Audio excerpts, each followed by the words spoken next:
We're looking today at my book, Robin Hood. Robin Hood and His Merry Men, based on the ballads of McSpadden and Wilson. I'm just keeping a page in here with a watch, so forgive me for that little interruption as it dropped onto my desk.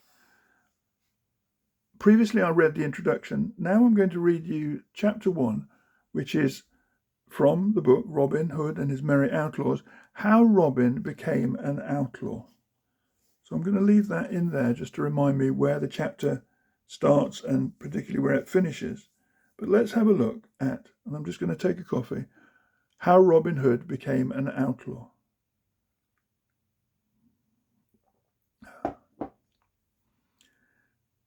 From the original verses, list and hearken, gentlemen, that be of free-born blood.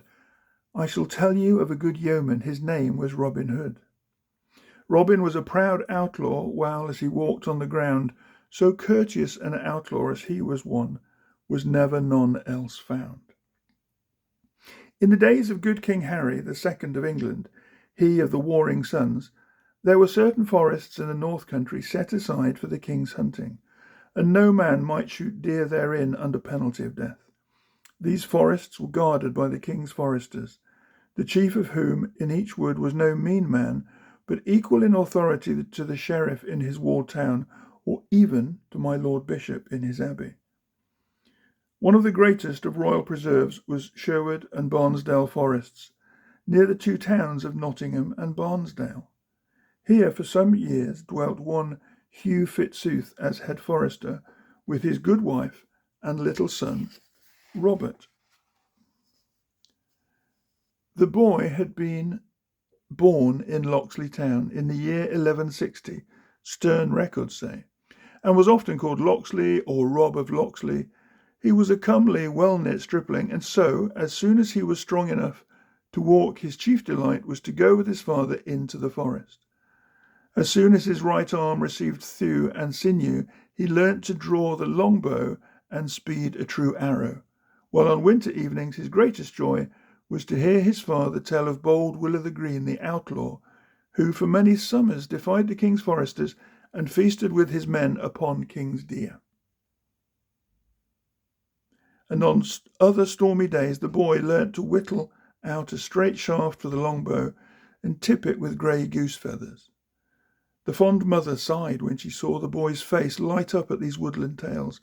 She was of gentle birth and had hoped to see her son famous at court or abbey. She taught him to read and to write, to doff his cap without awkwardness, and to answer directly and truthfully both lord and peasant. But the boy, although he took kindly to these lessons of breeding, was yet happiest when he had his beloved bow in hand and strolled at will, listening to the murmur of the trees. Two playmates had Rob in those gladsome early days. One was Will Gamewell, his father's brother's son, who lived at Gamewell Lodge, hard by Nottingham town, and the other was Marian Fitzwalter, only child of the Earl of Huntingdon. The castle of Huntingdon could be seen from the top of one of the tall trees in Sherwood, and on more than one bright day Rob's white signal from this tree told Marian that he awaited her there, for you must know Rob that did not visit her at the castle. His father and her father were enemies. Some people whispered that Hugh Fitzooth was the rightful Earl of Huntingdon, but that he had been defrauded of his lands by Fitzwalter, who had won the king's favour by a crusade to the Holy Land. But little cared Rob or Marian for this enmity, however it had arisen. They knew that the great greenwood was open to them, and that the wide, wide world was full of the scent of flowers and the song of birds. Days of youth speed all too swiftly, and troubled skies come all too soon.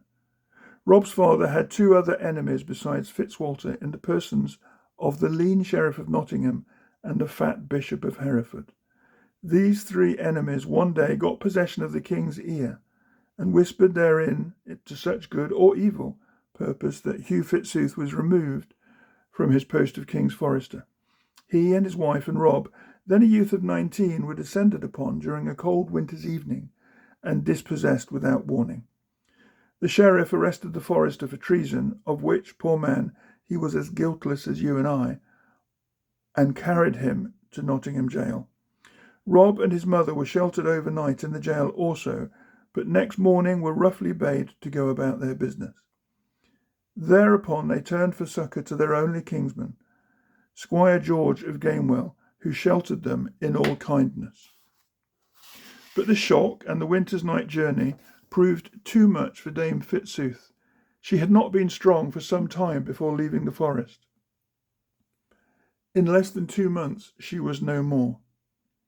Rob felt as though his heart were broken at this loss. But scarcely had the first spring flowers begun to blossom upon her grave when he met another crushing blow in the loss of his father. That stern man had died in prison before his accusers could agree upon the charges on which he was to be brought to trial. 2 years passed. Rob's cousin Will was away at school, and Marian's father, who had learned of her friendship with Rob, had sent his daughter to the court of Queen Eleanor. So these years were lonely ones to the orphaned lad. The bluff old squire was kind to him, but secretly could make nothing of one who went about brooding, and as though seeking for something he had lost.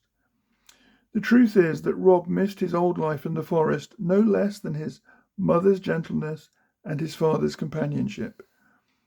Every time he twanged the string of the longbow against his shoulder and heard the grey goose shaft sing, it told him of happy days that he could not recall. One morning, as Rob came in to breakfast, his uncle greeted him with, "I have news for you, Rob, my lad." And the hearty old ale finished his draught of ale and set his pewter tankard down with a crash. "What may that be, Uncle Gamewell?" asked the young man. "Here is a chance to exercise your good longbow and win a pretty prize. The fair is on at Nottingham, and the sheriff proclaims an archers' tournament. The best fellows are to have places with the king's foresters, and the one who shoots straightest of all will win for prize a golden arrow. A useless bauble enough, but just the thing for your lady love, eh, Rob, my boy?" Here the squire laughed and whacked the table again with his tankard. Rob's eyes sparkled. "'Twere indeed worth shooting for, uncle mine," he said. "I should dearly love to let arrow fly alongside another man, and a place among the foresters is what I have always long desired. Will you let me try?" "To be sure," rejoined his uncle. "Well, I know that your good mother would have had me make a clerk of you, but well, I see that the greenwood is where you will pass your days, so here's good luck to you in the bout." And the huge tankard came a third time into play. The young man thanked his uncle for good wishes and set about making preparations for the journey. He travelled lightly, but his yew bow must needs have a new string, and his cloth-yard arrows must be the straightest and soundest. One fine morning, a few days after, Rob might have been seen passing by a way of Locksley through Sherwood Forest to Nottingham town. In his hand he gripped his trusty staff, and over his shoulder carried his bow of yew, whilst at his side swung a quiver full of arrows. He was a stalwart young man, and clad from top to toe in cloth of Lincoln green. Briskly walked he, and gaily, for his hopes were high, and never an enemy had he in the whole wide world. But 'twas the very last morning in all his life when he was to lack an enemy, for as he went his way through Sherwood, whistling a blithe tune, he came suddenly upon a group of foresters making merry beneath the spreading branches of an oak tree. They had a huge meat pie before them, and were washing down prodigious slices of it with nut-brown ale. One glance at the leader, and Rob knew at once that he had found an enemy. 'Twas the man who had usurped his father's place as head forester, and who had roughly turned his mother out in the snow. But never a word said he for good or bad, and would have passed on his way, but had not this man, clearing his throat with a huge gulp, bellowed out, "By my troth, here is a pretty little archer. Where go you, my lad, with that twopenny bow and toy arrows? Belike he would shoot at Nottingham fair, ha ha." A roar of laughter greeted this sally. Rob flushed, for he was mightily proud of his shooting. "My bow is as good as yours," he retorted, "and my shafts will carry as straight and as far, so I'll not take lessons of any of ye." They laughed again loudly at this, and the leader said with a frown, "Show us some of your skill. If you can hit the mark, here's 20 silver pennies for you. But if you hit it not, you're in for a sound drubbing for your pertness." Pick your own target, quoth Rob in a fine rage. I'll lay my head against that purse that I can hit it. It shall be as you say, retorted the forester angrily.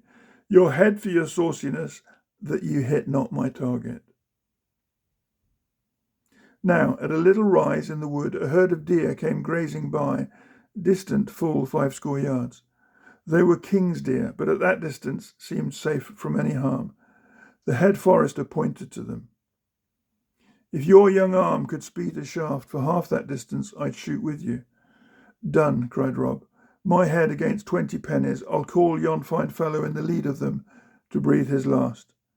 And without more ado, he tried the string of his longbow, placed the shaft thereon, and drew it to his ear. A moment, and the quivering string sang death as the shaft whistled across the glade. Another moment, and the leader of the herd leaped high in his tracks and fell prone, dyeing the sward of his heart's blood. A murmur of amazement swept through the foresters, and then a growl of rage, for he who had outwagered was angriest of all. Know you what you have done, rash youth, he said. You've killed the king's deer, and by the laws of King Harry, your head remains forfeit. Talk not to me of pennies, but get ye gone straight, and let me not look upon your face again. Rob's blood boiled within him, and he uttered a rash speech. I have looked upon your face once too often already, my fine forester. 'Tis you who wear my father's shoes. And with this he turned upon his heel and strode away. The forester heard his parting thrust with an oath. Red with rage, he seized his bow, strung an arrow, and without warning launched it full at Rob. Well was it for the latter that the forester's foot turned on a twig at the critical instant, for as it was, the arrow whizzed by his ear so close as to take a stray strand of hair with it. His pent-up passion could be restrained no longer. Rob turned upon his assailant, now 20 yards away. Ha, said he, you shoot not so straight as I for all your bravado. Take this from the twopenny bow. Straight flew his answering shaft. The head forester gave one cry and then fell face downward and lay still.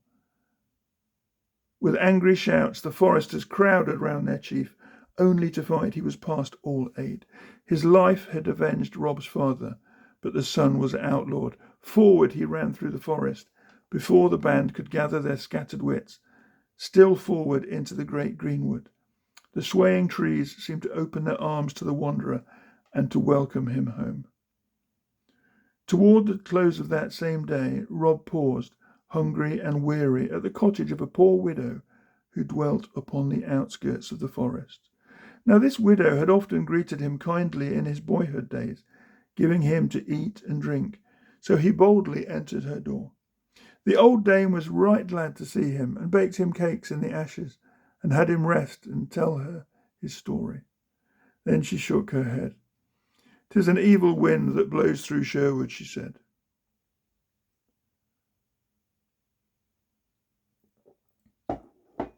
"The poor are despoiled, and the rich ride over their bodies. My 3 sons have been outlawed for shooting king's deer to keep us from starving, and now they hide in the wood.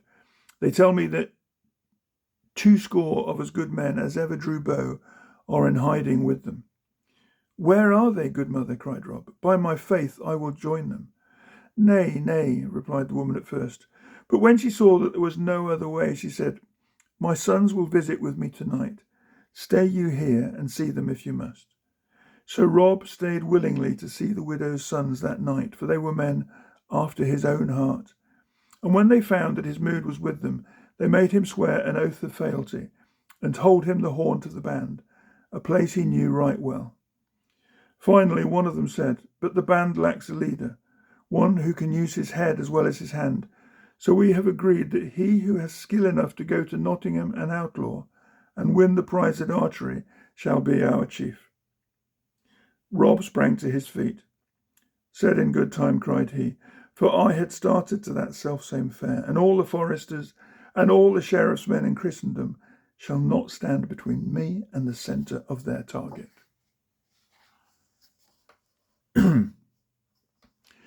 And though he was but barely grown, he stood so straight, and his eye flashed with such fire, that the three brothers seized his hand and shouted, "A Locksley, a Locksley, if you win the gold arrow, you shall be chief of outlaws in Sherwood Forest." So Rob fell to planning how he could best disguise himself to go to Nottingham Town, for he knew that the foresters would even then have set a price on his head in the marketplace. Arriving at the crowded scene of the contest, Rob made his way to the great marketplace. Hearing a trumpet and seeing people flocking to a space before the old moot hall, he arrived just as an officer began to read the following proclamation by the Sheriff of Nottinghamshire. "One Robert, nephew of Squire Gamewell of Gamewell Hall, having murdered the King's Head Forester, is hereby declared an outlaw. Furthermore, a reward of £100 will be paid for the capture of the said Robert, alive or dead." The trumpeters sounded a final flourish. The officer and his company departed, and laughter and merriment became general. Yet the crowds thronging the streets upon that busy fair day often paused to read the notice and talk together about the death of the head forester.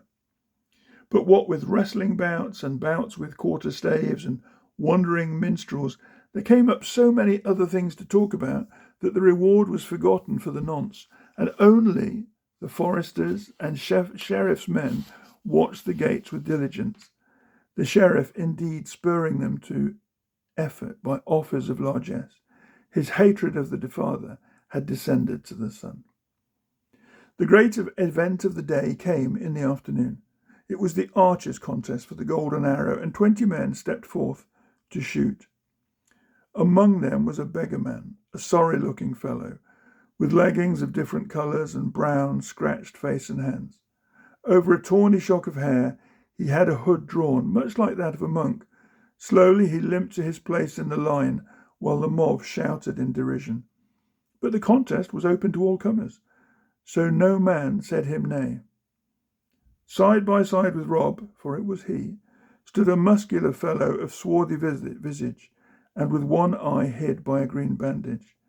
Him also the crowd jeered, but he passed them by with indifference while he tried his bow with practised hand. A great crowd had assembled in the amphitheatre enclosing the lists. All the gentry and population of the surrounding country were gathered there in eager expectancy. The central box contained the lean but pompous sheriff, his bejewelled wife, and their daughter, who, it was openly hinted, was hoping to receive the golden arrow from the victor and thus be crowned Queen of the Day. Next to the sheriff's box was one occupied by the fat Bishop of Hereford, while on the other side was a box wherein sat a girl whose dark hair, dark eyes, and fair features caused Rob's heart to leap. 'Twas Maid Marian. She had come up for a visit from the Queen's Court at London Town, and now sat demurely by her father, the Earl of Huntingdon. If Rob had been grimly resolved to win the arrow before, the sight of her sweet face multiplied his determination 100-fold. He felt his muscles tightening into bands of steel, tense and true, yet withal his heart would throb, making him quake in a most unaccountable way. Then the trumpet sounded, and the crowd became silent while the herald announced the terms of the contest. The lists were open to all comers.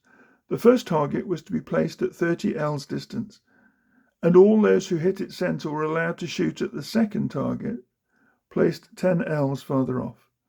The third target was to be removed yet farther until the winner was proved. The winner was to receive the golden arrow and a place with the king's foresters. He it was also who crowned the Queen of the Day. The trumpet sounded again, and the archers prepared to shoot. Rob looked to his spring, while the crowd smiled and whispered at the odd figure he cut, with his vari-coloured legs and little cape. But as the first man shot, they grew silent. The target was not so far, but that 12 out of the 20 contestants reached its inner circle. Rob shot sixth in line and landed fairly, being rewarded by an approving grunt from the man with the green blinder, who shot seventh, and with apparent carelessness, yet true to the bull's-eye. The mob cheered and yelled themselves hoarse at this even marksmanship. The trumpet sounded again, and a new target was set up at 40 ells. The first 3 archers again struck true amid the loud applause of the onlookers, for they were general favourites and expected to win. Indeed, 'twas whispered that each was backed by one of the 3 dignitaries of the day. The 4th and 5th archers barely grazed the centre. Rob fitted his arrow quietly and with some confidence sped it unerringly toward the shining circle. "The beggar! The beggar!" yelled the crowd. "Another bull for the beggar!" In truth, his shaft was nearer the centre than any of the others. But it was not so near that Blinder, as the mob had promptly christened his neighbour, did not just place his shaft within the mark. Again the crowd cheered wildly. Such shooting as this was not seen every day in Nottingham town. The other archers in this round were disconcerted by the preceding shots, or unable to keep the pace. They missed one after another and dropped moodily back while the trumpet sounded for the 3rd round and the target was set up 50 ells distance. "By my halidom, you've drawn a good bow, young master," said Rob's queer comrade to him in the interval allowed for rest. "Do you wish me to shoot first on this trial?" "Nay," said Rob, "but you're a good fellow by this token, and if I win not, I hope you may keep the prize from yon strutters." And he nodded scornfully to the 3 other archers who were surrounded by their admirers and were being made much of by retainers of the sheriff, the bishop, and the earl. From them his eyes wandered towards Maid Marian's booth. She had been watching him, it seemed, for their eyes met, then hers were hastily averted. Blinder's quick eye followed those of Rob. "A fair maid that," he said smilingly, "and one more worthy the golden arrow than the sheriff's haughty miss." Rob looked at him swiftly and said naught but kindliness in his glance. "You're a shrewd fellow, and I like you well," was his only comment. Now the archers prepared to shoot again, each with some little care. The target seemed hardly larger than the inner ring had looked at the first trial. The first 3 sped their shafts, and while they were fair shots, they did not more than graze the inner circle. Rob took his stand with some misgiving. Some flecking clouds overhead made the light uncertain, and a handful of wind frolicked across the range in a way quite disturbing to a bowman's nerves. His eyes wandered for a brief moment to the box wherein sat the dark-haired girl. His heart leaped. She met his glance and smiled at him reassuringly, and in that moment he felt she knew him despite his disguise, and looked to him to keep the honour of old Sherwood. He drew his bow firmly and, taking advantage of a momentary lull in the breeze, launched the arrow straight and true, singing across the range to the centre of the target. "The beggar! The beggar! A bull! A bull!" yelled the fickle mob, who from jeering him were now his warm friends. "Can you beat that, Blinder?" The last archer smiled scornfully and made ready. He drew his bow with ease and grace, and without seeming to study the course, released the winged arrow. Forward it leapt towards the target, and all eyes followed its flight. A loud uproar broke forth when it alighted just without the centre and grazing the shaft sent by Rob. The stranger made a gesture of surprise when his own eyes announced the result to him, but saw his error. He had not allowed for the fickle gust of wind, which seized the arrow and carried it to one side. But for all that, he was the first to congratulate the winner. "I hope we may shoot again," quoth he. "In truth, I care not for the golden bauble, and wished to win it in despite of the sheriff, for whom I have no love. Now, crown the lady of your choice." And, turning suddenly, he was lost in the crowd before Rob could utter what it was upon his lips to say, that he would shoot again with him. And now the herald summoned Rob to the sheriff's box to receive the prize. "You are a curious fellow enough," said the sheriff, biting his lip coldly. "Yet you shoot well. What name go you by?" Marian sat near and was listening intently. "I am called Rob the Stroller, my lord sheriff," said the archer. Marian leaned back and smiled. "Well, Rob the Stroller, with a little attention to your skin and clothes, you would not be so bad a man," said the sheriff. "How like you the idea of entering my service?" Rob the stroller has ever been a free man, my lord, and desires no service. The sheriff's brow darkened, yet for the sake of his daughter and the golden arrow he dissembled. Rob the stroller, said he, here is the golden arrow which has been offered to the best archers this day. You are awarded the prize. See that you bestow it worthily. At this point the herald nudged Rob and half inclined his head towards the sheriff's daughter, who sat with a thin smile upon her lips. But Rob heeded him not. He took the arrow and strode to the next box, where sat Maid Marian. Lady, he said, pray accept this little pledge from a poor stroller who would devote the best shafts in his quiver to serve you. Many thanks to you, Robin the Hood, replied she, with a roguish twinkle in her eye, and she placed the gleaming arrow in her hair, while the people shouted, The Queen! The Queen! The sheriff glowered furiously upon this ragged archer who had refused his service, taken his prize without a word of thanks, and snubbed his daughter. He would have spoken, but his proud daughter restrained him. He called to his guard and bade them watch the beggar. But Rob had already turned swiftly, lost himself in the throng, and headed straight for the town gate. That same evening, within a forest glade, a group of men, some 200, clad in Lincoln green, sat round a fire, roasting venison and making merry. Suddenly a twig crackled, and they sprang to their feet and seized their weapons. I look for the widow's sons, a clear voice said, and I come alone.